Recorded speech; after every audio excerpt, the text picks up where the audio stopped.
is David Fine, and wanted to welcome you here this morning, and welcome to our divorce empowerment event. We're going to talk about the legal, emotional, financial aspects of divorce. We hope to provide you with some actionable thoughts, opinions, and experiences from this distinguished panel that we have today. So I would start by saying, how many of you ever thought you'd be in a room contemplating discussing divorce? I too had never dreamt that that would be my future. I don't think any of us do. You know, you certainly don't get married with any intention of any of this. But from my own experience, having gone through divorce and also as a cancer survivor, I've learned that life is hard, but we are strong. That out of the mud, that's where the lotus blooms. So if you are in the mud, if you are in the process, I see you, I've been there, and I've coached countless of women through it. And the bottom line is when you get the right team and the right mindset, you can move through this experience and renew your life, renew your sense of self-love in a way that you never thought possible. So I ask a lot of my clients to figure out who was their essence before they became an us. So while we're breaking down the union of the marriage, we are finding a reunion with ourselves. It's a pleasure to be here. I have been married 18 years, and I'm a good few years out, and so I have used that experience to take my coaching, which I've done for over 25 years, to really focus in on the divorce process. And what I like about it is when we're working with the right professionals, we are manifesting a life based out of facts and numbers. And when I work with my cancer patients or infertility patients, we don't have as much statistics always. And so with the right team, the right perspective, and the right community, you can reclaim a new, beautiful chapter. So I never thought I would be a mediator. I worked early career at IBM and had 4 children and decided to stay home and raise them for 10 years. And like Hope, never thought that I would be going through a divorce process. And really, the only thought of that period of time was to litigate. And so I stepped over the curve of going through the divorce process and found myself in 10.5 years of litigation. It was 2 trials, an appellate court appeal, 2 psychiatric evaluations, 3 parenting coordinators, 2 guardian ad litems, and when we were on the steps of the 3rd trial, I asked my kid's dad, what are you really looking for? And we actually mediated last instead of first. I fell in love with that process. Also, during that 10.5 years, one of the things I knew nothing about was money. I was the home engineer. I was the one that took care of all the kids, and I was scared to death about the financial settlement. And so what I did was I got really good at it. I went to Wells Fargo and retrained as a financial advisor, and then Merrill Lynch hired me. In that 10.5 years, I got really good at money. And when we finished with mediation on that last day, and then the case was off call after 10.5 years, I said to my now new husband, I want to learn how to mediate. And he Googled and found that Northwestern School of Professional Studies had a divorce certification program. So I left Merrill Lynch and I did that, hung out my own SHIVO, and I've been doing mediation for 9 years, and I've mediated over 400 cases. And I would say also with Hope, what she said, it matters about your team. And so you're going to find in your divorce that you may need litigation support or a lawyer, you may need a mediator, but you're also going to need real estate professionals, you're also going to need life a therapist, and other support team members to help you through the process. So put together a really good team and you'll be very successful. I grew up in Ohio. I was born to be an advocate. I remember in 4th grade there was a teacher who was sort of mistreating one of my friends, and I advocated for her. And I went on to do student council and went to college at Indiana University, where I was really active in the Greek system, and I just felt like there was such an imbalance of you had to look a certain way and be a certain way to be part of the system, and I felt like someone needed to advocate for people who just didn't fit into a certain box. And so I worked my way up to be vice president of the Greek system. Listen, I don't know that it changed at all, but I felt like, at least for me, I was able to make a little bit of a difference or gain some leadership skills. After I graduated college, I worked a couple years. I was an event planner in Columbus, Ohio, which to me was this really big metropolis coming from Youngstown, Ohio. And I worked on a lot of when the celebrities would come to the hotel, I would work on their, dossier of needs. And when people would have weddings and bar mitzvahs and social events, I would work with them. And I had this like wearing two hats sort of role where I had moms and brides who were not signing contracts, were not looking at details, and counseling them through that and making sure that things were done properly. I always wanted to be a lawyer. I always, like my parents will tell you that I was arguing with them since the beginning of time, and was right, was smarter, was devious, and went to law school in Columbus and did some classes in alternative dispute resolution, which was was happening more in Ohio than when I moved to Illinois. So I moved here in 2004 after I graduated, took the bar in Illinois, and I didn't have a job, and I went through what's called the Sullivan's Law Directory and just called every family lawyer, and someone hired me, and I began litigating, and I would go to court, and the other side would be very angry at the attorney I was working with and take it out on me, and I was 27 years old and was sort of a shell of myself.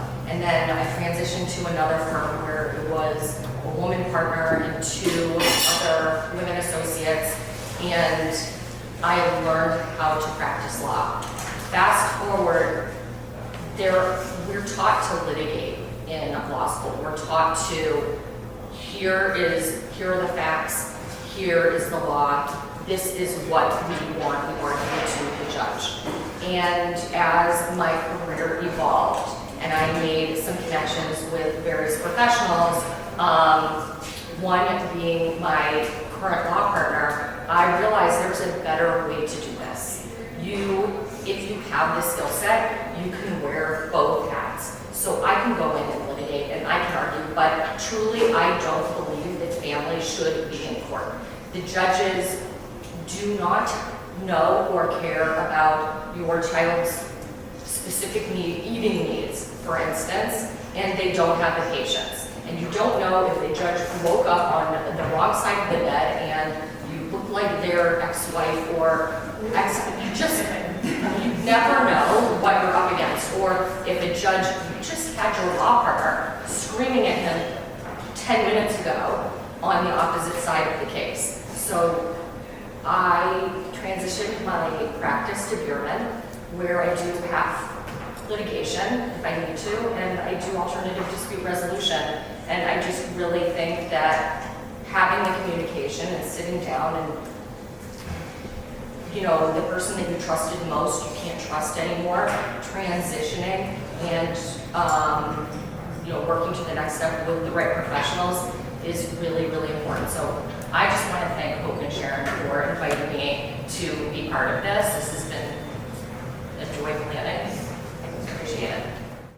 Process options. I want to talk about items that have to be solved when you go through a dissolution process, whether it's finances, parenting, parenting and legal considerations. And this is just things that I feel like words that are thrown around that people don't know, don't understand. Choosing the right professional, which I think is a really important conversation, and most frequently asked questions. So that's kind of what I want to talk about. So first of all, process options. I think a lot of people going into this or call my office, they think, okay, when are we going to serve my spouse? So I will tell you, I really don't serve anyone. I try not to serve anyone. I think the first step is, are you at one time love this person. So are you safe enough to have that conversation with them? That this isn't working, and can we go to the next step? Can we consider how we peacefully uncouple the situation? If my client's not comfortable with that, I'll send a letter to the spouse saying, I've been retained to represent your spouse. She or he wants to do this in an amicable fashion using alternative dispute resolution. If you have the same mindset, please reach out to me. And then, I poke and prod until they come to the table, and 80% of the people do.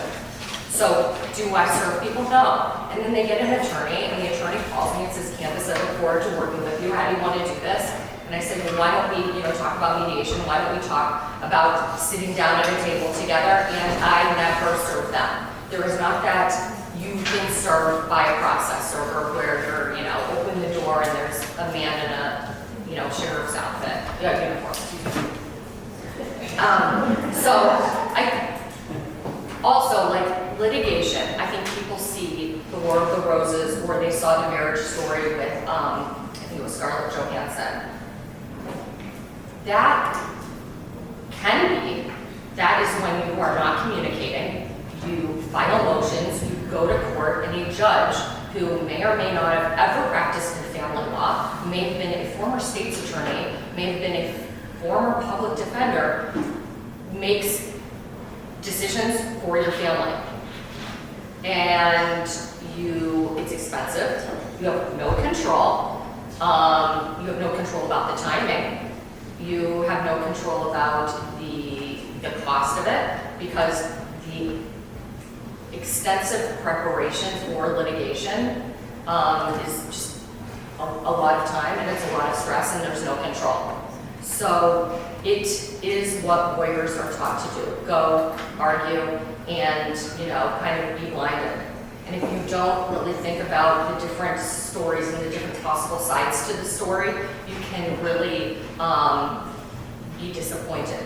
There is no winner. There is no winner when you are at court arguing about whether or not there should be Sunday overnights or not for your child. There's mediation, and we're going to talk about mediation. Mediation is when a third party facilitates the conversation. That person's neutral. You can have an attorney present. You can have an attorney not present. And for me, for my clients, it depends on the power imbalance. If I have a client who is a partner at Kirkland and Ellis, and the other side is, a stay-at-home parent, I would think that the other side would want to represent their client being there, because there's this knowledge imbalance. If my client is the stay-at-home parent or the person who doesn't necessarily deal with the finances, I'm not letting them walk into the lion's den. Although the mediator is going to be neutral, there's still that power imbalance. And it goes for parenting too. So if there's a parent that is always doing the parenting, I will go in with my client and advocate to not be marginalized from the decision making and the parenting time and whatnot. I have a lot of cases where my clients are in a relatively even playing field, and they go in, they represent themselves, I prep them before and after, during, but you don't have that ego of the attorney sitting there. There's a collaborative process which is totally holistic, completely different mindset. It's interest-based negotiation versus positional-based negotiation, where you come to the table, you form a team, and you all talk about how to problem solve for the family. You have to be trained in mediation to participate in it. You build it, the team from kind of the inside out. The attorneys have to agree to work together. And you have a mental health provider who is the coach, who helps facilitate all of the personalities. And then sometimes we bring in a financial neutral. It is not for everyone. It's sort of like this golden apple of divorce law where you agree you will not go to court. You will be fully transparent. If there's any like hiding of assets or concern about that, that is not the right place. But it is a really different mindset where you're really taking off your hat. So things that need to be solved are finances and parenting. So with finances, you have to deal with support. If you have children, child support. If you are not working outside the home, or your spouse is not working outside the home, you have to deal with spousal support. The judges will not stamp an agreement without those two things being addressed. Obviously, if you don't have children, then child support is not something that needs to be addressed, but those are maintenance and child support are two things that must be in an agreement. Division of assets. How are we dividing bank accounts? How are we dividing retirement accounts? Bank account money is not the same as a retirement dollar. There's tax ramifications. How do we do this where we are keeping as much money in the family versus sending it to the government? If I have a choice of having my client and her and his former spouse file jointly in these, we can sign the documents December 30th, hold them to January 1st, they can file joint tax returns. That's really important to keep the money in the family versus sending it to the government. And I think that's kind of like, there are these nuancing things that we can do as divorce professionals and financial professionals to help that. There have been statutes put into place, leveling of the playing field. I think a lot of my clients are specifically concerned that what if my spouse hires the most aggressive, the sharpiest attorney, and I'm like left here with a bank account with $500 in it. So the Illinois legislature has a evening of the playing field where it's considered in advance from the marital estate, and you get to take that piece as an advance. So you are not left on this unequal bargaining table. Further, if one side decides that they want to spend $60,000 and you spend $10,000, well, the other side has just spent more of the pie, and you should be evening it out. And a good divorce professional will know to pick that out.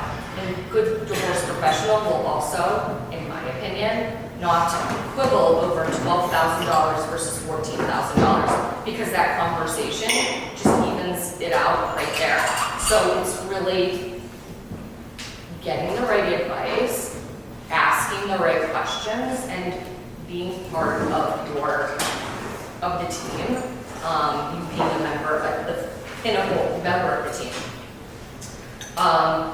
Parenting. So it's not called custody anymore, it's called parental rights and responsibilities. Rights are parenting time. What is the schedule? The weekly schedule, the schedule during the school year, the schedule during the summer. What is the vacation schedule, and what is the holiday schedule? That's rights. The responsibilities are the decision making that we used to call custody. So that's making major decisions about your kids, whether it's medical decisions, what pediatrician they're seeing, what specialists they're seeing, educational decisions, do they need a 504, IEP, what school are they going to, are they going to private school, extracurricular decisions, which they added to the statute in the last 10 years because there are so many battles about what extracurricular activities are the children in. It may not be realistic to put them in travel hockey when you're on a limited budget, even though they are the 5'2" star of the hockey team. And really, what did the kids historically, what were they doing? What makes them happy and being child-centered? And then the fourth thing is religion. So what is the religion that you were raising the children while the marriage was intact? And how were you practicing that religion while the marriage And I'm not gonna get into the nuances of religion, but, you know, carving out who makes these decisions for the kids is really important. And can you make them jointly? Should one party have sole decision making? And it's based upon best interests. And coming together and really thinking about what did we do, how do we want our children raised is a really important conversation that should be addressed in mediation. And the statute requires it. You're not allowed to go to court and argue about these decision-making issues without first attempting mediation. And I tell my clients it must be done in good faith. And the other side, you must be doing it in good faith. Because how I'm raising my kids is very different than the values that my clients are raising their kids. And they should be sitting with their partner and discussing that. Now, it's not always that easy, and there, you know, sometimes it's domestic, violence and things like that we have to deal with. But sitting down and communicating, having a neutral talk to, well, you guys are both working parents. How are you going to get these kids to daycare? Are you going to get them from daycare? I can't make that decision, but I have to guide my client to these practical ideas. What am I on timing? Am I okay? Okay. Knowledge is power. So I think it's really important to, you know, again, I said this, it's the person that you trusted the most you can't trust anymore. And I have clients who come to me in the last moment and they're, you know, putting their head in the sand like, I really want this to go away. But my advice is you have to lean in. You have to lean in and read and, you know, talk to professionals that you trust, and maybe more than one professional. More than one lawyer, more than one wealth advisor, more than one mediator. Who fits? Who's giving you information that resonates with you? There are lots of books out there on peaceful divorcing.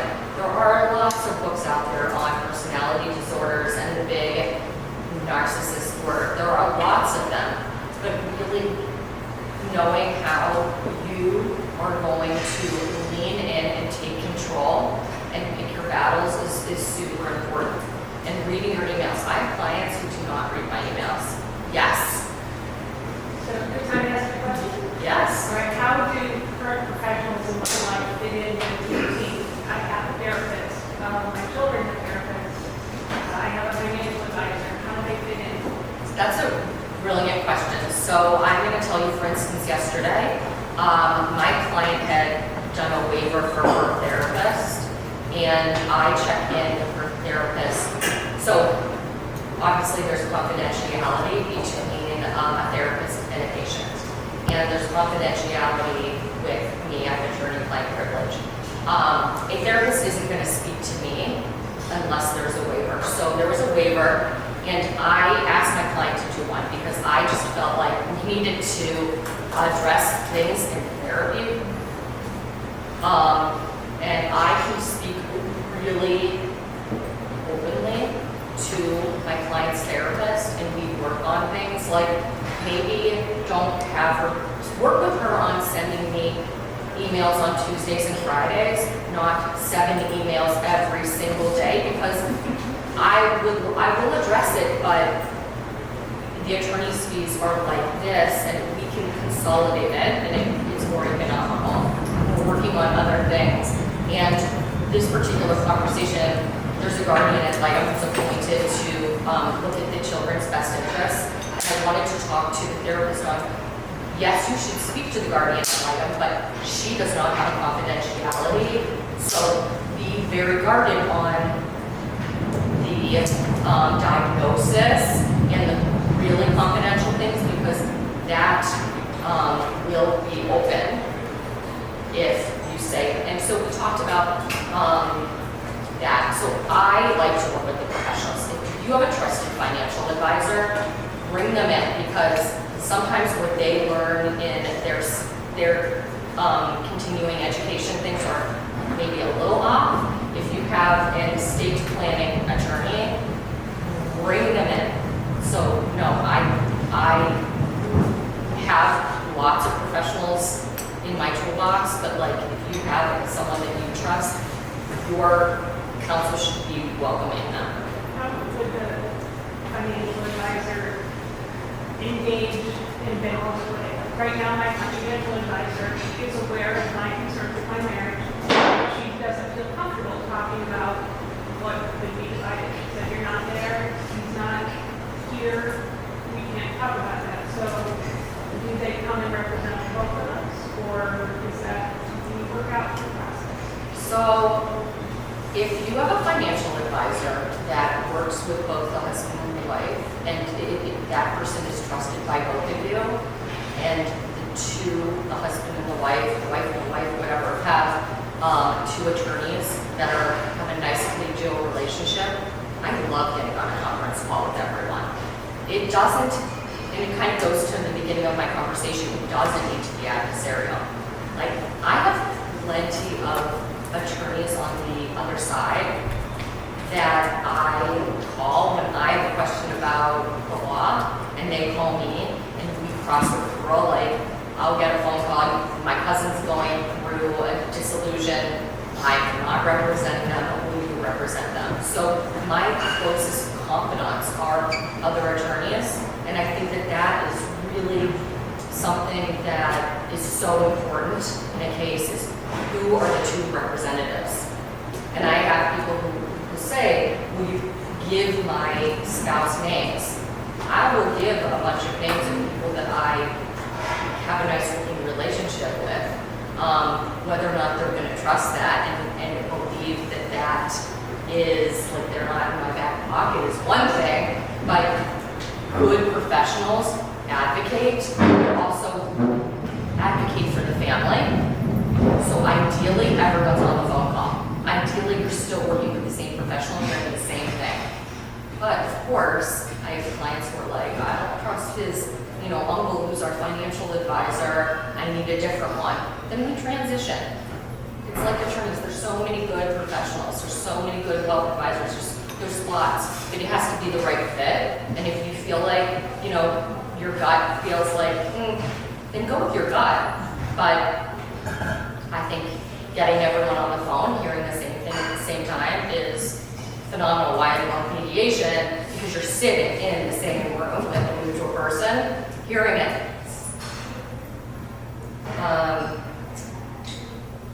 Maybe touch on one of the two most common questions when someone calls up. How much is this gonna cost, and how long is this gonna last? How long is it gonna last? I have cases that have gone on for 2 or 3 years. That we have to get experts, that we have to get psychological experts, that we have to get custody evaluations, that we have to get business experts. Cook County is a longer situation than Lake County. Lake County, and I don't know who this applies to, so if it applies to anyone, tell me, or I won't even talk about it. Okay, so McHenry is a little tighter, but like Lake County, you file your divorce and you have a deadline, you have a trial date. The judges are like, Cook County, depending on your judge, you could be lost in the abyss. So they can change attorneys, they can change judges. There's 32 judges in Cook County, there's district courts. They can go down to the first district, then a judge is burnt out, so they go to a different division altogether. So Cook County is a little more challenging, but if you have a good judge, you have a great judge. That's why we don't want to be in litigation. So average is a year. Just turning over the information, corralling all of the professionals, herding all the cats. When can you do mediation? Well, I'm going on vacation this day, and then this person's going on vacation this day. And so it does take longer because you're, getting 4 or 5 schedules together a year. How much does it cost? It depends. It depends on how acrimonious it is, how much information you have, how much information you need. I have cases where the estate is $20 million. And their divorce is going to be $6,500 because they did mediation first. They have all of the answers. They're both well-read in the finances, and we are putting it together. And I have to talk to, I think, the real estate attorney to just make sure I'm, drafting some things properly. I have people who have an estate of $500, and their divorce could be $500,000 because they just want to keep battling everything. And I need this document, no, I need this credit card statement, and it just keeps perpetuating. I would say, like, my retainer is between $5,000 and $10,000. I have people who come to me and they're like, I met with an attorney, the retainer's $2,500, I'm gonna go with them. I don't think you can do your due diligence with $2,500 or $3,500. That's just me, and maybe, I just am a little more, retentive about my documents. So. I'm also very direct, I'm just saying. So, I think choosing the right professional is really important. You have to feel protected. You have to feel heard. If it doesn't feel right, that's okay. Sometimes people get served or, approached to get a divorce, and they call the first person that their cousin used. It's okay, doesn't feel that right. You can switch. It's okay. You can transition to another attorney. But be careful, because if you go to the third or the fourth, judges might wince at that and be like, okay, what is the problem here? So I think interview, be careful, use your gut, ask the questions, don't be afraid to ask the questions. Am I good? Did I cover everything? Wait, let me see. You did. Oh, one more thing. Privacy and discretion.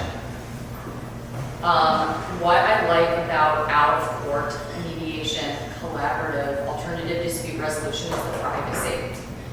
It is I'm not arguing on a Zoom, I'm not arguing in front of 90 other people about whether or not my child needs a neuropsych exam, evaluation, or needs to be on ADHD medication.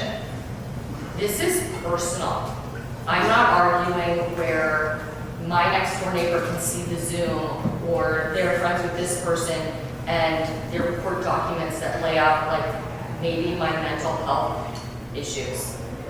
That's really, really important to recognize that maybe you want to come in flesh because you are so hurt in this relationship, but do you want it out there? Because people in our community talk. Okay, two other things. One is keep your circle of trust tight. People love to talk about everyone. Be careful if you just keep your circle tight. Don't go, and I'm sorry because I know you're so good at social media, and I'm social media totally inept, but get off Facebook, get off Instagram with your kids, with your relationship, with your, bring vacation that your new other is taking you on, because you think it's private, it's not private, everyone is screenshotting, everyone is showing. I had a great trial where I showed a big picture of them in Napa. And I'm like, oh, you don't travel and your travel budget is this, and it's him and his girlfriend in Napa. So you don't know who's looking, just be so very careful about that. Take a break from social media if you can. All right. What's that? Thank you, Ken.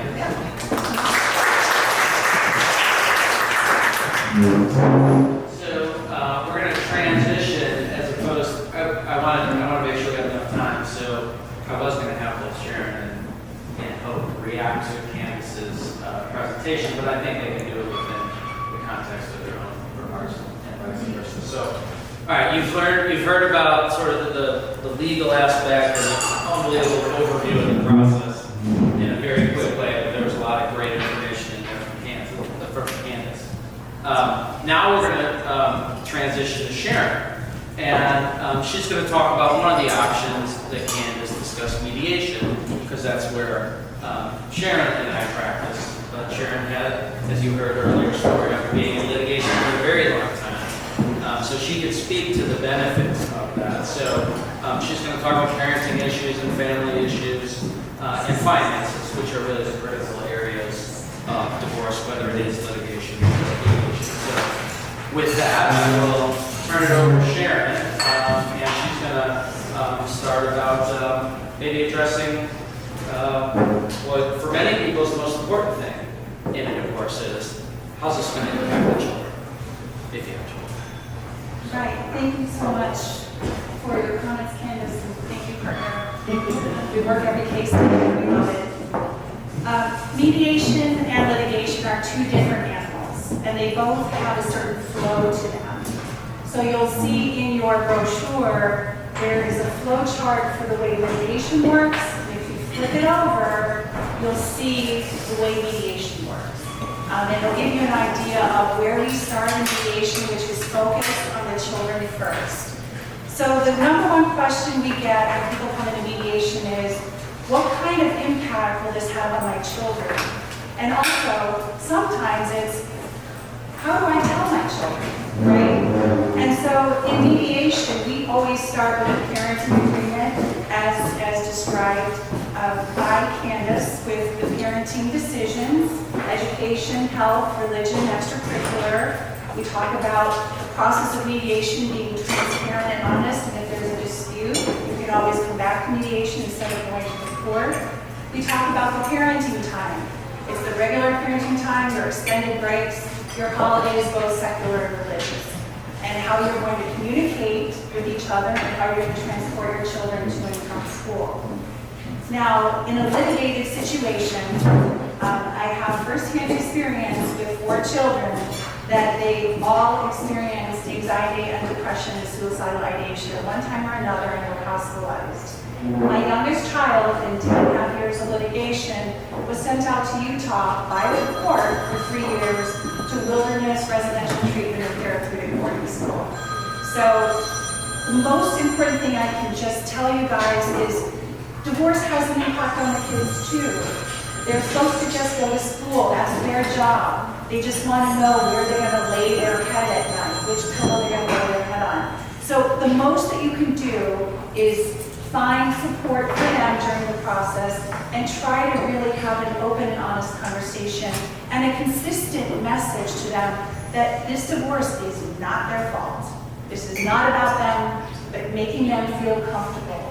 And one of the things that we do in mediation is we bring in a parenting specialist to really have the children come in with their parents and have a conversation with a neutral third party who specializes in parenting communication about what does it feel like? How are we going to transition from family 1.0 to family 2.0? It's not looking back at what's happened in the past, but it's forward looking, and it really gives the children an opportunity to have a voice in the process as well. Maybe there's something on their mind that they really want to be able to explain it to their children.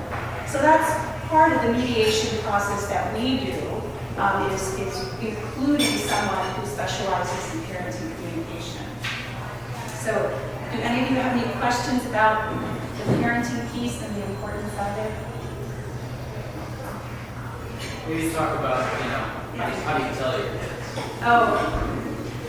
So how you tell your kids, we really have our couples try to come up with a phrase or a reason for them wanting to separate and have a divorce. We often work with our parenting communication specialists with the couple working on that phrase or that idea. And then how are they going to communicate it to the children? Looking at the children's schedule, for instance. We don't really want to tell them right before they have finals, or being really cognizant of what's going on in their lives and being able to tell them as a couple to the children.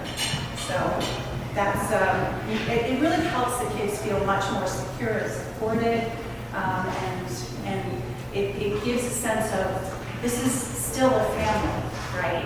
And you want to give them a sense of that they're still loved by their parents, and that it's not their fault, and let them kind of settle into this new space.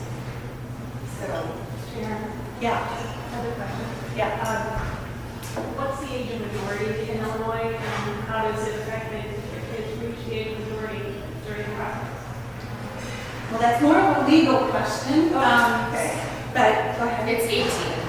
Child support is 19 or graduation from high school, whichever is first to occur. So if a child turns 18 on March 1st, but their graduation isn't until June 1st, child support goes until June 1st. There's like a nuancing thing, like, okay, they're looking at colleges and they're getting accepted, and where can they go? There should be input, but the courts like don't really have jurisdiction to like launch into that so much. The conversation should be had like, if you all can't afford Princeton, I'm so glad that he or she got in, but you may not be able to afford as a family $80,000 a year. So the courts don't like when you come in and you haven't had that realistic conversation with your client, with your child. I just want to say kids are kids no matter how old they are, and my thing is this isn't about them, and you should involve them in the adult conversations. And I think more importantly too is a lot of people are still living in the same home and they've chosen to get a divorce from each other. The kids are still there. So really being mindful of the conversation within the home and trying to keep them out of the fights and the negativity that comes with two people that are going through a grieving process in ending a relationship, because it truly is, you're going through those stages of grief, and just trying to keep the kids separate from that. And maybe mention that order that we came across that the judge in Will County does in every single divorce case. And you say, you're my partner. Well, it's kind of interesting. We stumbled upon this, and there's a judge in Will County who enters an order in every single case. And it's about 12, 15 points of thou shalt not. Be nice order. Yeah. That went up on appeal in the first district though. Just saying. It's like a TRO, but like there wasn't actually a hearing. It's But the substance of it is, like, is what's don't talk important. bad about your. It's like, don't talk bad about your spouse in front of your What kids. happened? Be careful, like, who you're talking to on the phone. Maybe they're in earshot. Kids hear everything. Like, I remember calling my son Mr. Big Ears, because he heard everything even when we were whispering when he was little. Like, kids do pick up.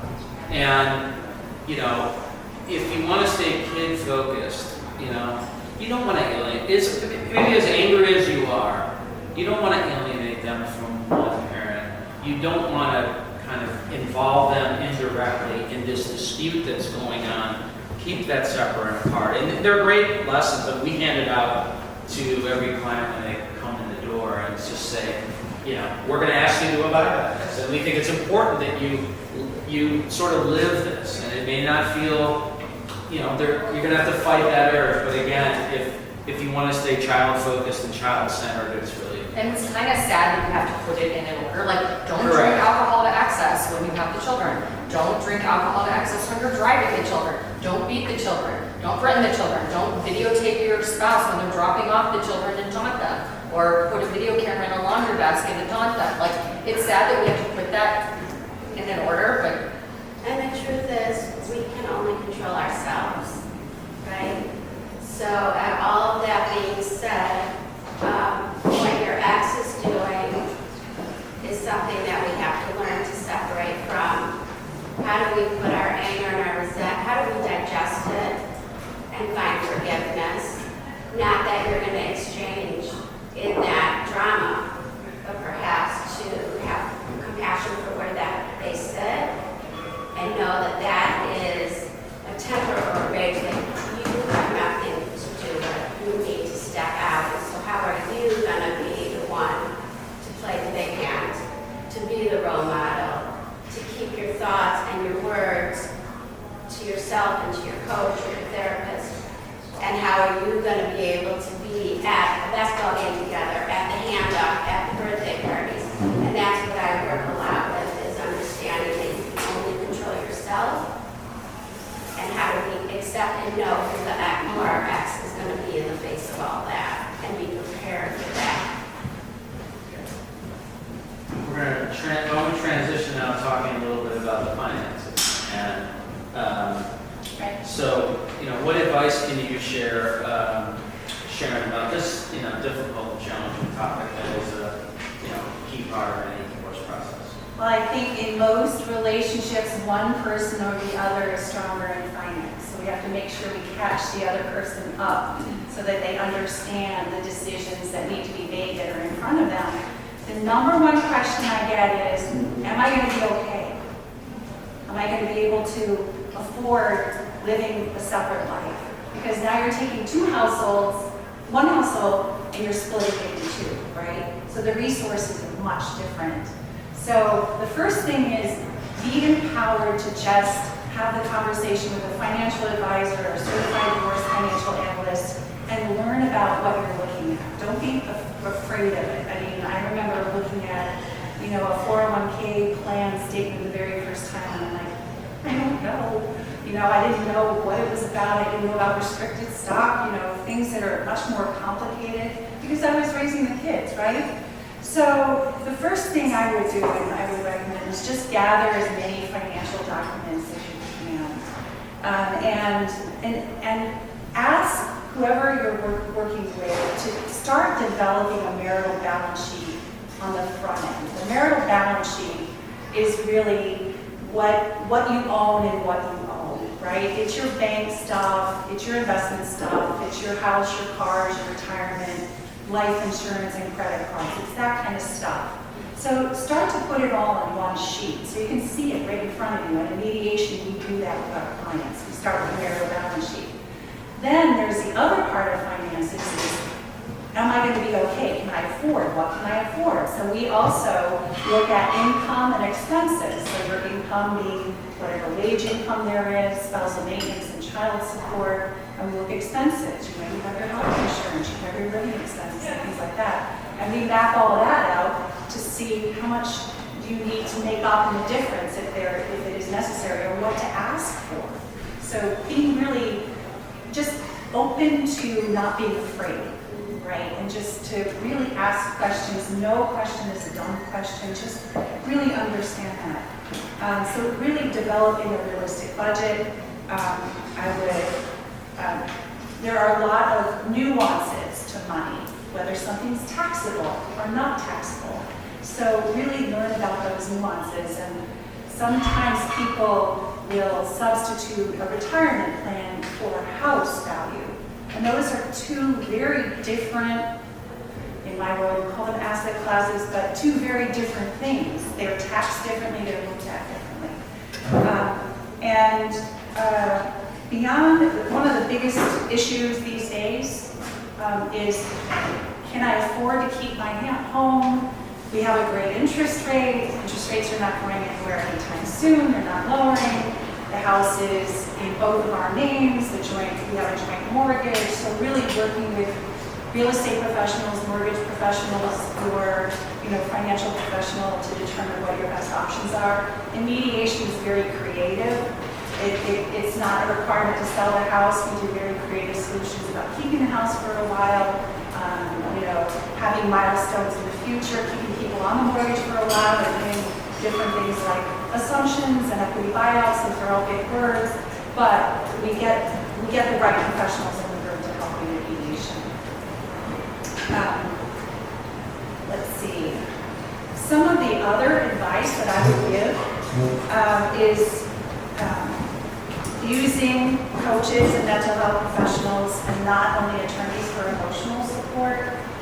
One of the things that was brought up was our hourly rate is $360. We don't take a retainer. We've done mediations as fast as 4 weeks. Our average start to finish divorce is 3 months, so it's a little bit different than litigation. And how we love to use Candace in our world is use her as a consultant to the law. Have that person be your zealous advocate during the mediation process, really having her available on limited scope engagement so that we can consult with her during the mediation process. And that works extremely well with our clients if they really want that legal advice and guidance. And then we use Hope for just supporting our individual parties through this process and having an opportunity to start to heal and understand how they're thinking. I think the last things I want to say is communication is key to this whole process. Communication with your spouse, with your team members, open and honest communication will help you get educated about your legal options, your financial options. Mediation is a great opportunity, and then just build a team around it. So those are my notes today. Does anyone have any questions? I just wanted to add or respond as you're picking your team, particularly perhaps your legal team. I also tell my clients not only who they feel comfortable with, but also to know who they're going to ask. So to have an understanding of what their personality is like, who's going to represent you the best. Because that first second, someone that spoke to me, very quickly I realized that was not the right person to communicate on my behalf because it didn't speak to my best. And like I have cases where I have a client who hires me and, you know, we have a good conversation. We have goals of how we want this to go, but their spouse might have a totally different idea. And I love working at my firm because I have lots of different personalities and skill sets.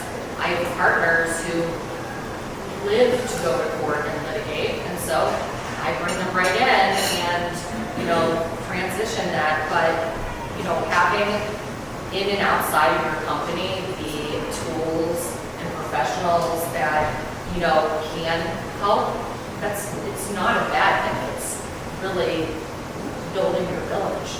And, you know, maybe Hope's first attorney had that institutional knowledge and kind of that background, how she got there, but like building around that. You have to abandon number one, or maybe you have to, but building and pulling from where everyone's skill set is. I've had partners bring me into cases because I have a relationship with a couple of the judges specifically, and I come in and I'm like, oh, you know, how's your grandkid, da da da da da, and then we can, you know, make some deals happen. So that's really important.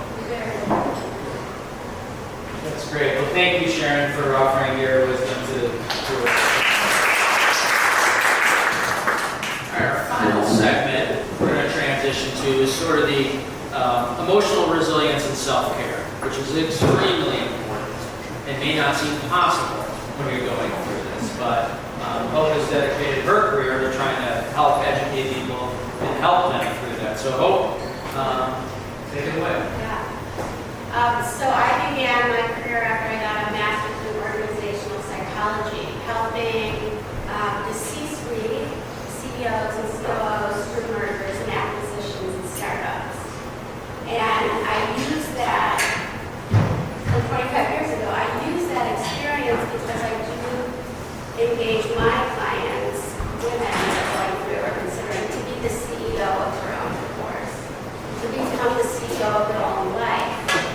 And so who were they before they were an us? You know, before they were accusing another member in a relationship, who are they going to be in the face of this? And so one of the first pieces is getting very clear. And so when we talk about the house or the team, it's understanding what are my emotions that are impacting that decision, to understand them, to digest them, and then to make good decisions based on that. So we start with clarity, and then we get really clear on what is our current state. So while many coaches talk about manifesting the future, I really believe in understanding our status quo first. So once we get the data, and we know our future liabilities as well, we can begin to plan this next chapter.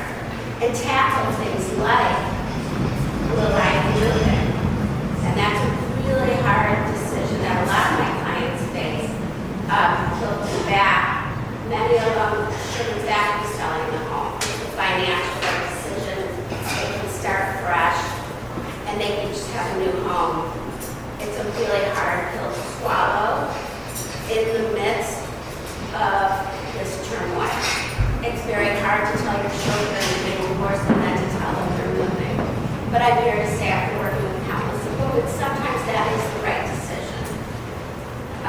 The most important thing is a safe home and a secure home and a loving home.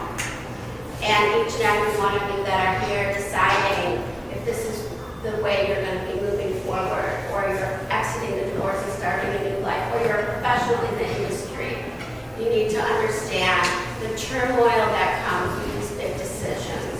So oftentimes I work with my clients as very much like the therapist. When are they going to turn in which documents, and how are they going to deliver that, and when? And I hold them accountable, and I hold their hand, because we take it one step at a time.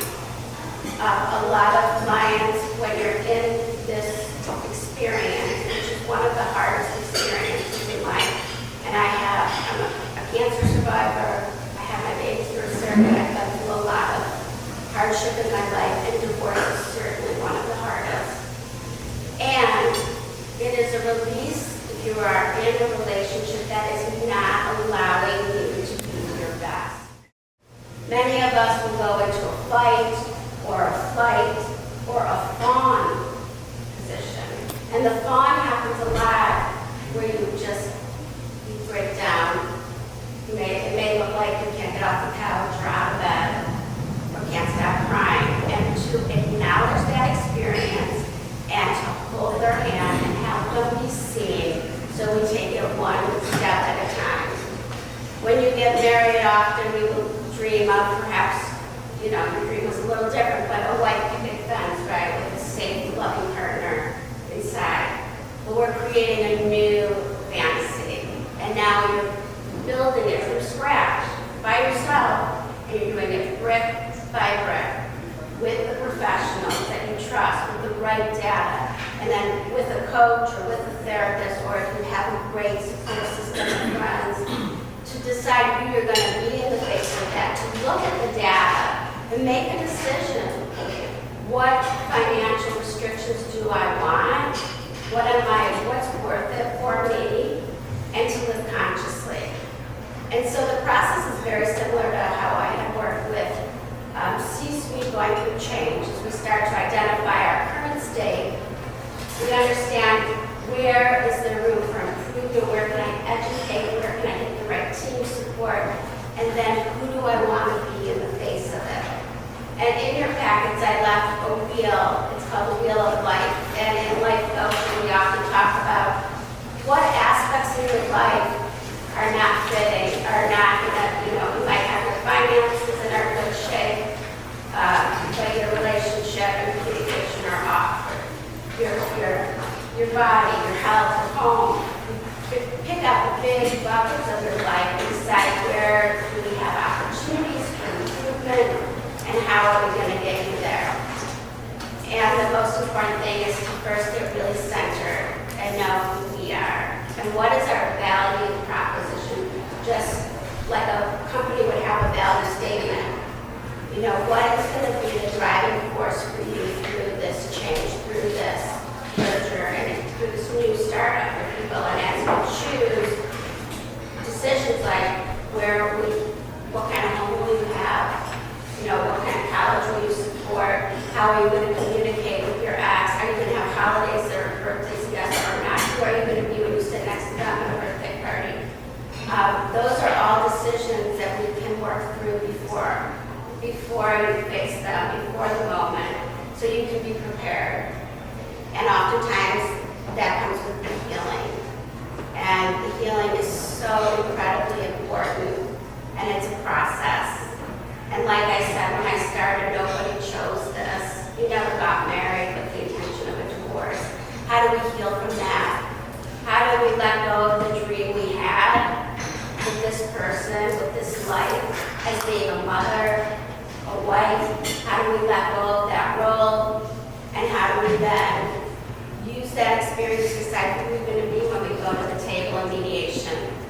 How are we going to be as we talk to our lawyers and our financial planners about what we believe is the appropriate next step? If you have children, it's always important that the children come first, and from that you can usually make pretty make good decisions if that is your value proposition. And it may not be your ex's. And so how do we navigate that?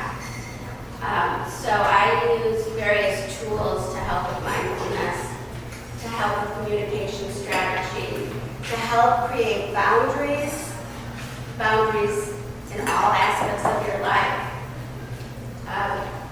Really deep conversations that will allow you to decide how you want to move through this. And grace and confidence will always serve you best. What I like to tell my clients as a coach, we're holding you accountable in planning the future. I often bring in a therapist when I'm dealing with someone who has mental diagnoses that they have an opportunity to work on. This trauma often brings out childhood wounds, previous experiences of pain, or allows the flood to open on all of your pain. And oftentimes the therapist is better suited while the coach is there to help you stay accountable, to help, how did that session go with your therapy? How are we going to use that? And how are we going to move forward? Often people ask me what's the difference with therapy and coaching. And an analogy I've heard that I like is if you show up at an airport and you have a backpack and you're feeling overwhelmed, a therapist might say, let's sit down and look at what you packed. And why did you pack it? And what's the meaning? Where a coach may say, all right, you ready? Let's go. So I'm dealing with accountability that can often mean where they are texting me after they've completed certain communications with their lawyers and they're preparing for gathering finances. Also, they will text me maybe, we've decided a morning ritual that includes meditation is good for them, or walking, or going to church or temple, whatever, or yoga, what's suiting them and healing them. And I put that on the calendar with them. Because just like on an airplane, you have to put your mask on first. So how are we going to be your own best advocate? And how am I going to help you plan those steps and map it out and stay accountable? And again, when you're in a fight or flight or fawn position, you're not at your best. And that's when somebody that can support you is so important. I often work with my clients one-on-one, virtually or in person, and we will plan it out. I'm going to meet with you before mediation. I'm going to meet with you after. I'm going to meet with you before you have the kids for the first time on a week. You know, we will schedule it accordingly, and sometimes that is all they need. And other times, we're working on months on end to get them back in their life, which may include trying to date again, getting their resume up, learning where they're going to make an impact in the world now that they are no longer white and they're ready to serve themselves. So I'll often bring in the experts when that's appropriate. Reframing is a big piece of my work. The internal dialogue that we have, how we talk to ourselves, and how do we end negative self-talk. And if you come out of a relationship where perhaps you're receiving that from the other spouse, it's ingrained in there. So how do we stop those thoughts and do we create new ones? How do we love ourselves, have compassion for ourselves? How do we digest this failed relationship and not throw the baby out with the bathwater, but learn from it, become better humans from it, maybe even accept your ex for who they are because you see them now more clearly. And that's where a lot of the power comes from and the empowerment. And we bring back the joy. How do we find joy in your life? And that's why I work with a lot of women in the next chapter. You know, because I'm years out and I still have triggers. It's still not having my children 100% of the time is always going to be a deep cut in my heart. But I've learned how to connect with them deeper than I could have ever imagined. And when they're in my home, our relationship is so in sync because it's my rules and my love and the culture that I've created.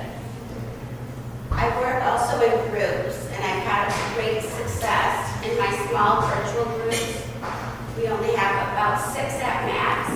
And we may be at different stages in the divorce process or even have exited it. But there is nothing more comforting and healing than being seen. And being seen by someone that has walked in your shoes. So when we have been through the experience, we understand more than you can even relate to by just seeing you, hearing you, and then sharing our own experiences and how we got through it ourselves. Oftentimes I don't do too much talking on that because in the virtual groups, the women share so authentically, especially when we're working with people around the country. So we share a similar path. So what I encourage all of you to do is just get really clear on who's going to be on your team. Who's going to be in your village? Who are you going to lean on? And there is no right or wrong, and it may ebb and it may flow. When I got divorced and when I went through my other tragedies, I worked with a lot of people.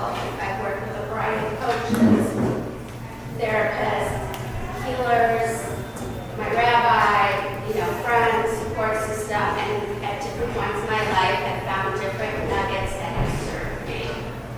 And that is the journey of life. And that's what I'm really passionate about, is for all of us to tap into what's going to feed us. And I just want you all to know that the lotus comes out of the mud, right? That a butterfly evolves. So your story is always evolving. And two home family can still be, and still will be a beautiful family if you can consciously create that, even if your ex is still in a place of rage or anger or whatever, you can create a story and a foundation that will serve you and your children. And my biggest dream and why I wanted to do this today is that we believe in changing the divorce narrative. If 50% of the world is going to go through a divorce, I do believe we can do better. That we can come out of that experience ready to go back to the world as leaders, employers, community, neighbors, mothers, fathers, stronger, having learned from the experience and ready to give back to the world and serve the world at our very best. And so I just applaud all of you for coming here today, and thank you for participating in the conversation. And wherever you go in your journey, I'm always here. I offer complimentary calls. There's in there, if you are interested in the group, there's a discount for all of you to join the group. And give yourself a big applaud for coming today and showing up and being present. Thank you.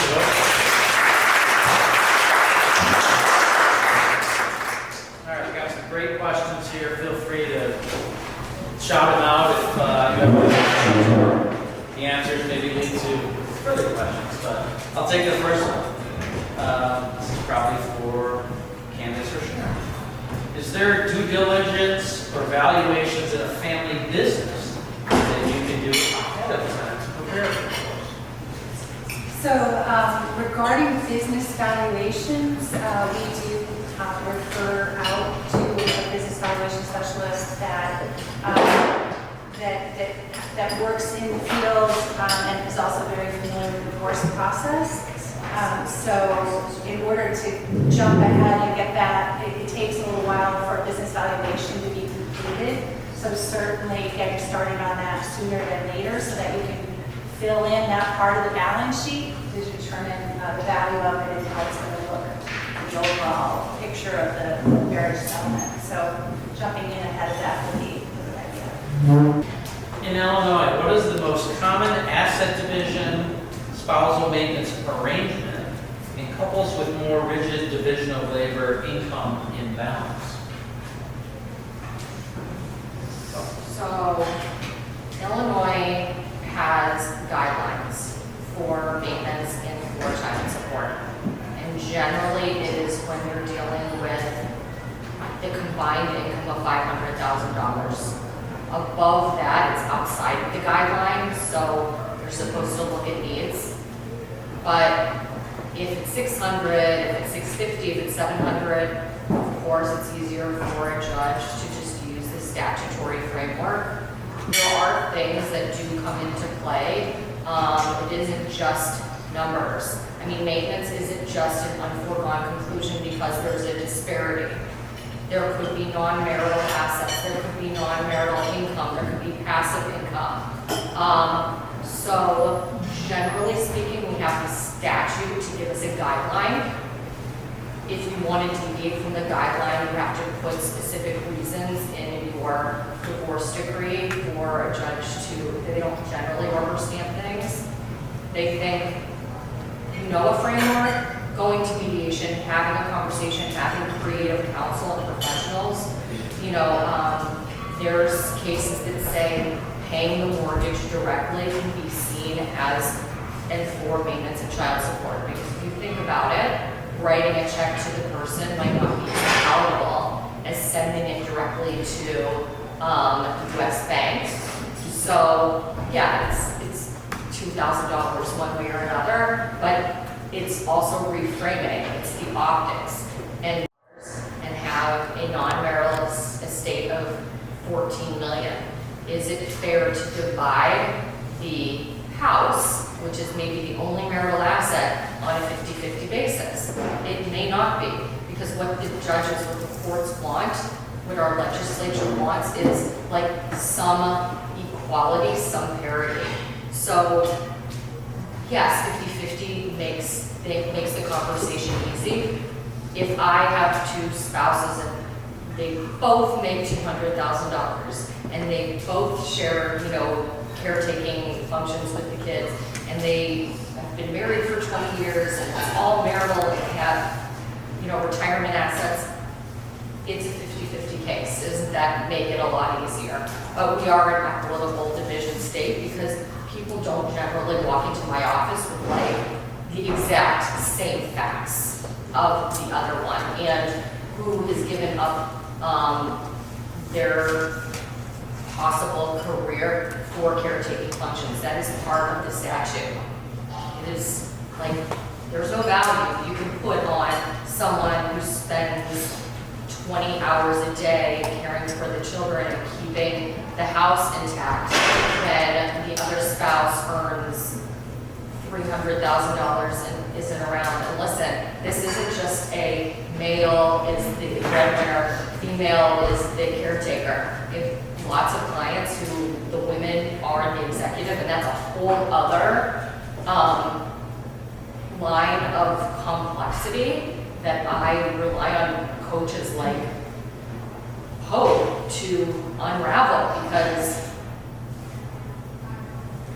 it's a challenge when you're doing everything and keeping all the balls in the air and, you know, you have to give it up. But, can I add on one something?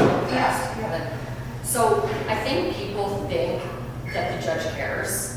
And some judges really do care. They really do read the courtesy copies. But they don't have time. They have 80 cases on their call, and mediation, using alternative dispute resolution, you really get to tell your story. You get to be heard. And whether or not there's an actual impact on the piece of paper that you walk out with the stamp, you get it off your chest and someone is listening. I think there's like such a psychological impact to that. And we always say, what are your needs, wants, and desires? Let's start there. Let's work on solutions. What is your question? So is equitable the same as no fault? So no fault is anyone, we now just have irreconcilable differences. As long as you have not lived separate and apart for 6 months, which that's a term apart, it's only irreconcilable differences. We used to have mental cruelty to get divorced or adultery to get divorced. Now it's only irreconcilable differences, which means that if someone has gone outside the marriage, like had an extramarital relationship, that is not, like, you don't get an extra $4,000 because of that. The courts can't use that as a weighing mechanism of they're just so mean, or they're just so frivolous. But if there are actually ways to categorize the money spent, then we can work it back into the balance sheet. Sort of what I was saying with the attorneys is like, okay, you bought a Rolex for your girlfriend, that's fine, but that $20,000 goes back into the marital estate, as you just took it as a redistribution. So, Yeah, and I think also it's the petitioner, the person who ends up, it's one person's view if it's irreconcilable. If your spouse doesn't agree, doesn't and it matter. doesn't matter if you file or the other person files, it just doesn't matter. And there's also like strategy tactics to that too. And then the length of the marriage, does that go into account for the spousal support as well? Yes. Yes. Yes, are there specific intervals that the statute has defined of the number of years and months you would be eligible for spousal maintenance depending on how long you've been married? Here's a question for you, Sharon. How is a mediator selected, and are mediators considered fiduciaries? So a mediator, you mean, are you referring to my training or are you referring to how you would go about selecting a mediator? First of all, mediators, when I went to my mediation certification training, there were legal professionals, attorneys, there were financial professionals, and there were therapeutic professionals. So all of us brought to mediation a different skill set. And so it really is, choosing a mediator is like choosing your attorney or your doctor or your coach. It's who do you feel most comfortable with. Some mediators would prefer not to do the financial piece. Other mediators are comfortable with it.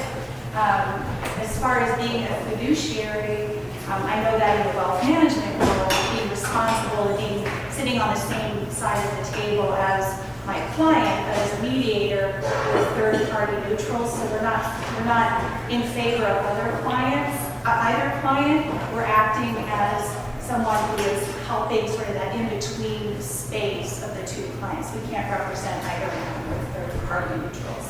And as far as, I guess, another fiduciary type thing is confidentiality. So mediation is confidential.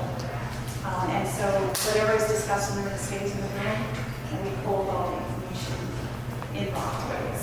So in other words, if you end up in litigation, say, like when you talk about mediation, it's not something you can use to your advantage in litigation. Correct. Yeah, good questions. So, If parties are very angry and hurt, is alternative dispute resolution an option? It's a better option. It's a better option. You get to